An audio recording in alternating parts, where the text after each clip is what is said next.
ایک نئی آباد ہونے والی بستی میں مکان نمبر 15 عمر دین کا مکان تھا، جس کے متعلق مشہور تھا کہ اس مکان میں جن بھوت رہتے ہیں۔ اس محلے میں 30 مکانات تھے۔ عمر دین نے مکان پر رنگ روغن کروا لیا تھا۔ اتوار کے دن ایک ٹرک میں سامان آیا۔ نئے آنے والے کرایہ دار کا نام ملک ہدایت اللہ تھا۔ ملک صاحب نے دوسرے دن ایک گائے ذبح کر کے تمام گوشت پورے محلے میں تقسیم کر دیا۔ ملک صاحب بہت سخی انسان تھے۔ غریبوں کو کھانا کھلانا، مصیبت میں ہر ایک کی مدد کرنا، ہر نیک کام میں بڑھ چڑھ کر حصہ لینا ملک صاحب کی خوبی تھی۔ ملک صاحب دولت مند آدمی تھے۔ وہ اس غریب محلے میں صرف اس لیے کرائے پر آئے تھے کہ وہ غریبوں کے کام آ سکے۔ چاہتے تو کسی اچھے علاقے میں بہترین مکان بھی خرید سکتے تھے۔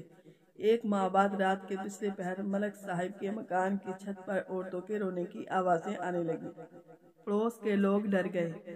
ملک صاحب کے پاس ایک پستول اور ایک 2 نالی بندوق تھی، مگر ملک صاحب نے جلد بازی کا مظاہرہ نہیں کیا۔ ملک صاحب سوچ رہے تھے کہ صرف رات کو ہی بھوت مکان کی چھت پر آ کر شور مچاتے ہیں، مکان کے اندر کمروں یا صحن میں کیوں گھومتے پھرتے نظر نہیں آتے، صرف ڈرانے کے لیے رات کو ہی کیوں چھت پر آتے ہیں۔ ایک ہفتہ مزید مکمل سکون سے گزر گیا، مگر ایک ہفتے کے بعد پھر چھت پر گھوڑے گدھے کے دوڑنے اور عجیب و غریب ڈراؤنی آوازیں آنا شروع ہو گئی۔ ایک ہفتہ مکمل خاموشی رہی۔ ملک صاحب نے چھت پر 2-3 ٹوٹی پھوٹی لوہے کی الماریاں رکھ کر الماریوں کے پیچھے 3 کرسیاں بھی رکھ دی۔ چھت پر جب بھی بڑی بڑی لائٹس ملک صاحب لگواتے، دوسرے دن ہی وہ ٹوٹ جاتی اور چھت پر مکمل اندھیرا ہی رہتا۔ ایک دن ملک صاحب عشاء کی نماز مسجد میں ادا کرنے کے بعد اپنے 2 محافظوں کے ساتھ الماریوں کے پیچھے لگی ہوئی کرسیوں پر خاموشی سے بیٹھ جاتے۔ دائیں بائیں دونوں طرف محافظ اور درمیان میں ملک صاحب بندوق لے کر بیٹھ جاتے۔ ملک صاحب نے محافظوں کو سمجھا دیا تھا کہ گولی نہ چلانا۔ 2 دن گزرنے کے بعد رات کے پچھلے پہر انہوں نے ایک سایہ چھت کی دیوار پر دیکھا۔ ملک صاحب اور ان کے ساتھی ہوشیار ہو گئے، مگر وہ چاہتے تھے کہ سایہ ذرا نزدیک آ جائے۔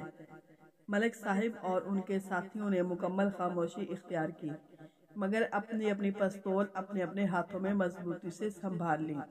لوہے کی الماری کے پیچھے سوراخوں سے ملک صاحب اور ان کے ساتھیوں نے مکمل جائزہ لیا۔ سایہ چھت کے بالکل بیچ میں بیٹری سے چلنے والا ٹیپ ریکارڈ رکھ کر بجانے لگا۔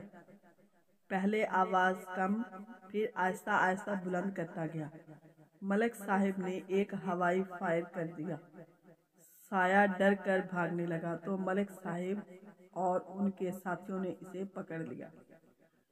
وہ کسی جانور کی کھال پہنے ہوئے تھے، سر پر مصنوعی سینگ لگا رکھے تھے۔ ملک صاحب نے خفیہ لائٹس روشن کی تو دیکھا کہ وہ کوئی آدمی تھا۔ ملک صاحب نے اسے پکڑ لیا اور نیچے کمرے میں لے آئے۔ وہ آدمی تھر تھر کانپ رہا تھا۔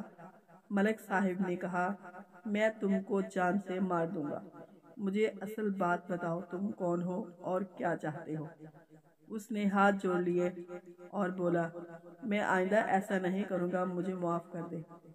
اس نے مزید کہا، وہ عمر دین کا رشتہ دار ہے اور کسی بات پر ان سے لڑائی چل رہی ہے۔ ہم یہ مکان اس سے کرائے پر لینا چاہتے ہیں، لیکن عمر دین کی ضد ہے کہ وہ ہمیں نہیں دیں گے، لہٰذا ہم نے ان کے کرایہ دار بھگانے کا یہ طریقہ اختیار کیا تھا۔ اس نے ملک صاحب سے درخواست کی کہ وہ اس بات کا تذکرہ کسی سے نہ کریں، ہماری عزت کا خیال کریں، ورنہ ہم بہت بدنام ہو جائیں گے۔ ملک صاحب نے کہا، تم فکر نہ کرو، میں کسی سے بھی اس بات کا ذکر نہیں کروں گا اور تمہارا مسئلہ حل کرنے کی کوشش کروں گا۔ ملک صاحب نے اسے گھر جانے کی اجازت دے دی۔ دوسرے دن ملک صاحب نے عمر دین کو بلایا اور انہیں سمجھایا کہ رشتوں کا احترام کرنا چاہیے، اتحاد میں برکت ہے۔ آپ کے جو رشتہ دار آپ سے یہ مکان کرائے پر لینا چاہتے ہیں، میری ضمانت پر آپ انہیں دے دیں۔ اسی گلی میں ایک اور مکان خالی ہو رہا ہے، میں وہاں منتقل ہو جاؤں گا۔ اپنے رشتہ دار سے اختلاف ختم کر دیں، اس میں اللہ برکت دے گا۔ دوسرے دن ملک صاحب نے دونوں خاندانوں کو اپنے گھر بلایا اور ان کی صلح کرا دی۔ عمر دین کے رشتہ دار ملک صاحب کے